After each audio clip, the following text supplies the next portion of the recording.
এই সাধু সভায় এসে প্রথম আমার মনে হচ্ছে যে এখানে যারা আছে সবাই কি সাধু?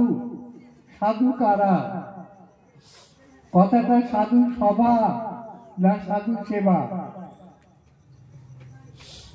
আমরা সমাজে মানুষেরা বাস করি। একটু আগে লাল শশীর একটা পদের গান শুনলাম যে মগ ফিরিঙ্গি অনুন্নাথ, যত মানুষ সব এক বস্তুতে গঠিত। সমাজে মানুষ থাকে, কিন্তু এখানে মানুষ না বলে সাধুদের সভা কেন বলা হচ্ছে?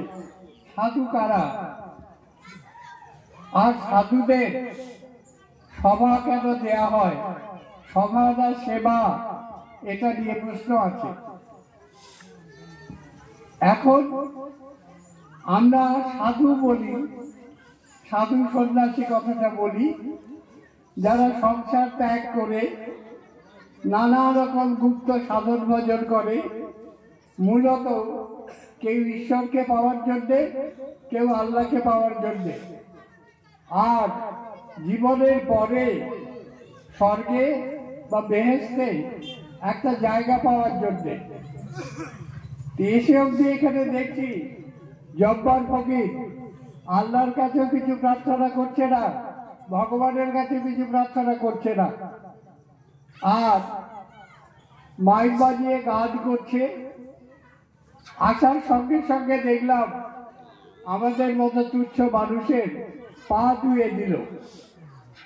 আপনারা হিন্দু সমাজে যারা মানুষ তারা জানেন, দেবতার পুজো যখন করা হয় শুরুতে দেবতাকে ডাকা হয়, ইহা গচ্ছ ইহা গচ্ছ, ইহা তিষ্ঠ ইহা তিষ্ঠ, যাবৎ পূজা করমহং স্থির ভব। এখানে আসো, এখানে স্থির হও, যতক্ষণ পূজা করব স্থির হও। দেবতাকে প্রথমে পাদ্য দেয়া হয়। পাদ্য মানে পা গা ধুয়ে দেওয়া, মুছে দেওয়া। তারপর তাকে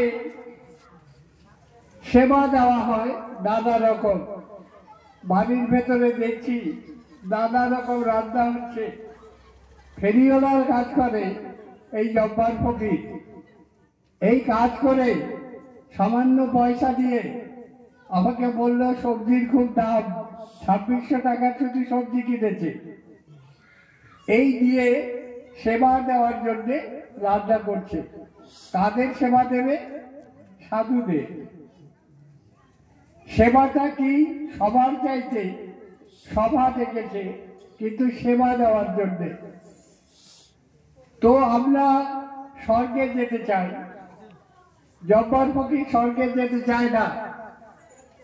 কাজ করে সৎভাবে বেঁচে থাকতে চায় এবং মানুষকে সাহায্য করতে চায়।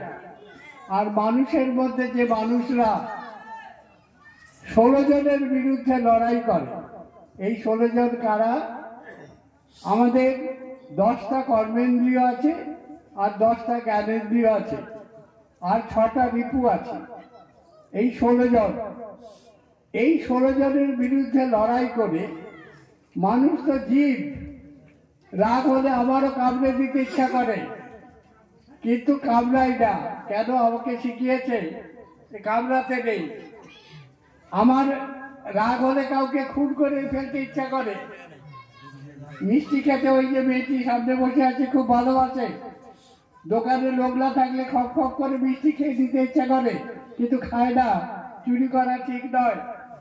অর্থাৎ আমরা জীব হিসাবে জন্মাই, তারপর জীবের যে প্রবৃত্তি আমাদের মধ্যে আছে, গুরুর নির্দেশে সাধনা করে সেগুলোকে সংস্কার করি, নিয়ন্ত্রণ করি, জীব থেকে মানুষ হই।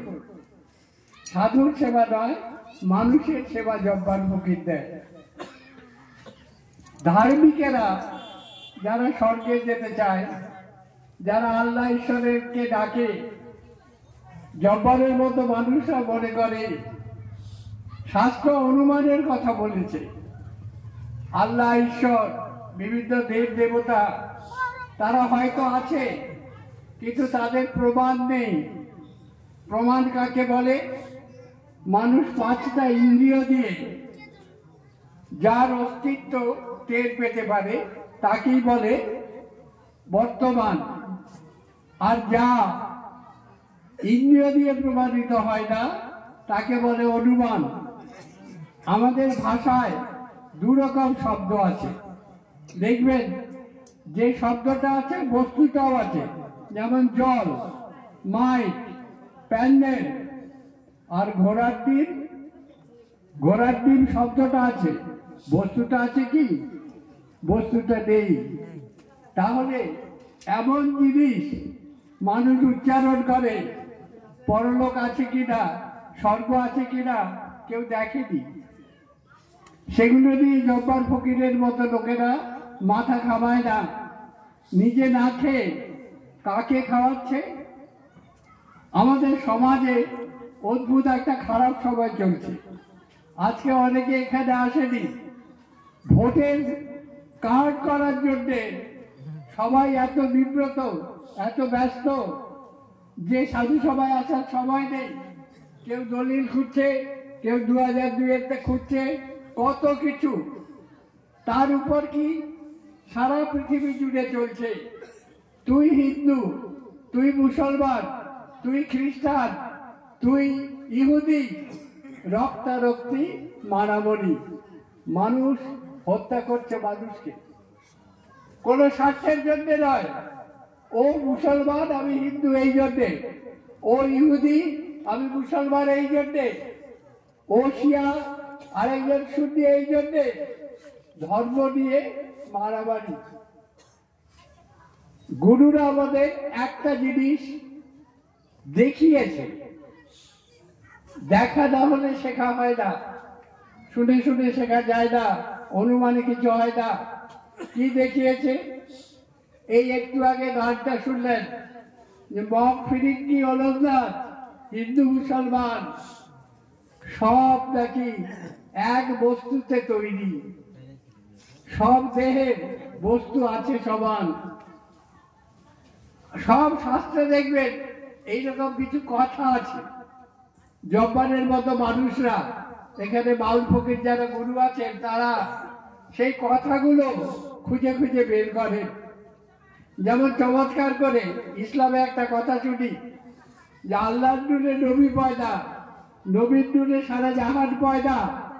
তাহলে হিন্দু, খ্রিস্টান, মুসলমান, ইহুদি সবাই তো নবীর নূরে পয়দা। যারা বৈষ্ণব তারা দেখবেন চৈতন্য চরিতামৃতকে বেদের মতো মানেন। সেখানে সনাতনকে মহাপ্রভু কি বলছে? কৃষ্ণের যতেক লীলা, সর্বোত্তম নরলীলা, নরবপু তাহার স্বরূপ। তাহলে মুসলমানের নরবপুও তো কৃষ্ণের স্বরূপ, তাহলে তো খ্রিস্টানের নরবপুও কৃষ্ণের স্বরূপ। তার নিন্দা করো, তুমি কাকে মারছ? বিবেকানন্দ যখন বলেন যে নরে নারায়ণ, শৈবরা যখন বলেন জীবে শিব, তখন এই কথাগুলোকে বলি আমরা যে সারা জগৎ জুড়ে একটাই জাতি আছে, তার নাম মানুষ জাতি। মানুষকে ভাগ করো না। হিন্দু মুসলমান এগুলো স্বার্থবাদী মানুষরা তৈরি করেছে। মানুষ এক এবং অভিন্ন। কেন অভিন্ন?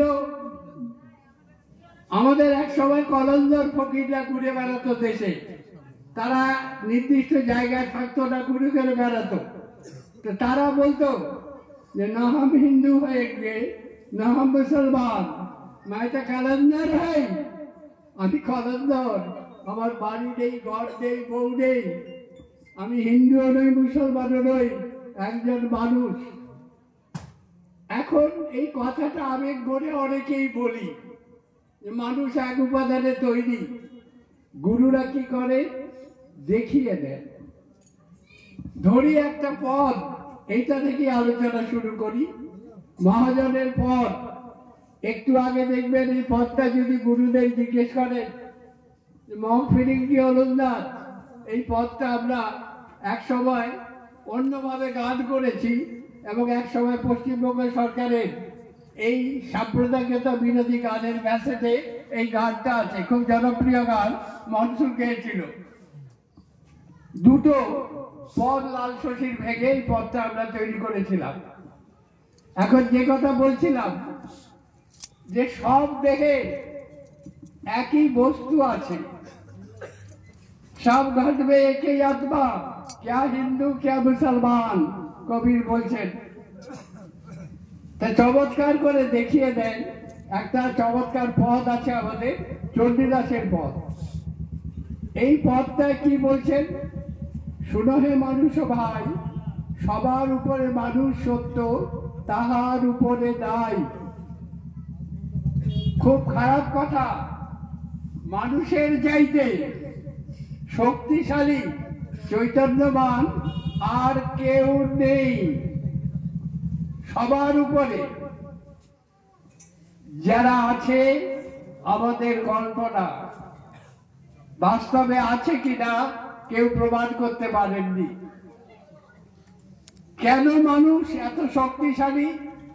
চণ্ডীদাস ব্যাখ্যা করে বলছেন, বাউলরা আমাদের দেখিয়ে দেন, 2 4 করি 8টি অক্ষর, 3-এর জনমটায় 11 অক্ষর যোগ করিলে একটি মানুষ হয়।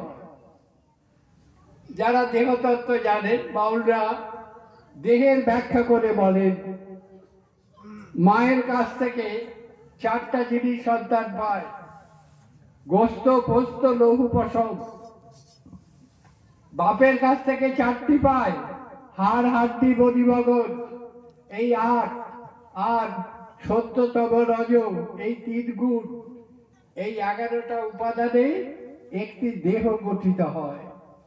হিন্দুর দেহ, মুসলমানের দেহ, খ্রিস্টানের দেহ, হিন্দুদের ইহুদির দেহ, নারীর দেহ, অন্ধের দেহ, সবার দেহ। দেহটা গঠন করেন কি? আপনারা এখানে বই আছে, পাবেন কি? খুলে দেখুন। জন্মদাতা বিধাতা অভেদ, যিনি জন্ম দেন তিনি বিধাতা, তিনি স্রষ্টা। এর বেশি আমি কথাটা ভাবতে পারবো না। যারা ভাবতে চান গুরুদের কাছে দেখে নেবেন। তিনি লালনকে জিজ্ঞেস করত, হিন্দু মুসলমান বুঝতে পারতো না যে তুমি কোন জাত। লালন চমৎকার বলে বলছিলেন যে জাতকে তো দেখা যায় না, জাত হাতে পেলে পোড়াতাম আগুন দিয়ে। হাতে পাওয়ার মতো জাত একটা শব্দমাত্র, ঘোড়ার টিমের মতো, যার বস্তুগত অস্তিত্ব নেই। হাতে পেলে আগুন দিয়ে পোড়াতাম, কিন্তু হাতে তো পাওয়া যায় না। সুতরাং মানুষ চোখ দিয়ে দেখিয়ে দেন, দেহতত্ত্ব বিশ্লেষণ করে বাউল ফকিররা, কর্তাভাজারা, মতুয়ারা প্রত্যেকে দেখিয়ে দেন আমাদের দেহ কিভাবে গঠিত হয়েছে, মাতৃগর্ভে কিভাবে দেহ পুষ্ট হয়েছে, কিভাবে দেহের জন্ম হয়েছে। সবাই কি চায়? একটু খেতে চায়, একটু বাসস্থান চায়, আর একটা জিনিস চায় যেটা পশু চায় না, মানুষের স্নেহ প্রেম ভালোবাসা। আর কিছু চায় না মানুষ, বাকিগুলো আরোপিত। কিন্তু এইগুলো না দিয়ে মানুষকে মানুষের বিরুদ্ধে লড়াই করছে। হিন্দুকে দিয়ে মুসলমানকে বাড়াচ্ছে, মুসলমানকে দিয়ে হিন্দুকে বাড়াচ্ছে, খ্রিস্টানকে দিয়ে ইহুদিকে বাড়াচ্ছে। সারা পৃথিবীতে এই ধর্ম নিয়ে দ্বন্দ্ব, এবং মানুষ যে এক জাতি সেটা না বলে প্রত্যেককে বলা হচ্ছে তোমরা আলাদা। এই মিথ্যাটাকে বর্তমান দিয়ে বাউল ফকিররা প্রতিবাদ করে। তারাই সাধু, তারাই এখানে সম্মিলিত হয়েছে। আজকে এই সাধুদের সংখ্যা কম, চিরকালই সাধুদের সংখ্যা কম থাকে। পৃথিবীতে দেখবেন অন্যায়কারীরাও সব সময় দলে ভারী হয়। আজকে দেখছেন না চারদিকে দুর্নীতিবাদ লোকেদের ভিড়, এরা বেশি হয়। কিন্তু দুঃসময়ে কি করতে হয়? যখন জোরে বাতাস বয়, প্রদীপটাকে আগলে রাখতে হয়, ভালো করে রক্ষা করতে হয়। মানুষ এক এবং অভিন্ন। এই ভারতবর্ষের মাটিতে আমাদের জন্ম, এই মাটিতে আমরা মিশে যাই, আবার চার ফুট থেকে আমাদের তৈরি হয়। এই দেশটা আমাদের সবার, হিন্দু মুসলমানের, কেউ বৈষ্ণব, কেউ শাক্ত, কেউ শৈব, কেউ মুসলমান, কেউ শিয়া, কেউ সুন্নি, সবাই মানুষ।